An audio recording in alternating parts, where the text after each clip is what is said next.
Cement factory নির্মাণের মাটি ভরাটের গাড়ি বারবার ভেঙে দিচ্ছে জলের পাইপলাইন।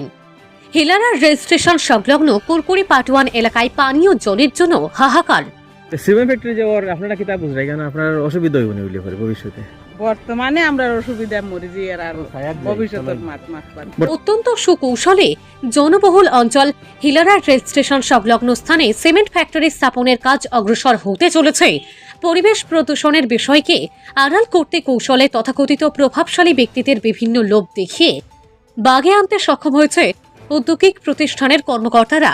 কিন্তু সিমেন্ট ফ্যাক্টরির মতো শিল্প প্রতিষ্ঠান জনবহুল এলাকায় গড়ে ওঠার পূর্বেই যথেষ্ট পার্শ্ব প্রতিক্রিয়া দেখা দিয়েছে কাছাড় জেলার কাঠিগড়া সমষ্টির হেলারা রেল স্টেশন সংলগ্ন এলাকায়। আমরা ধারাবাহিকভাবে আপনাদের সামনে সেসব পার্শ্ব প্রতিক্রিয়া এবং ওই এলাকায় বসবাসকারী লোকেদের বিভিন্ন দুর্ভোগের বাস্তব চিত্রগুলো তুলে ধরব।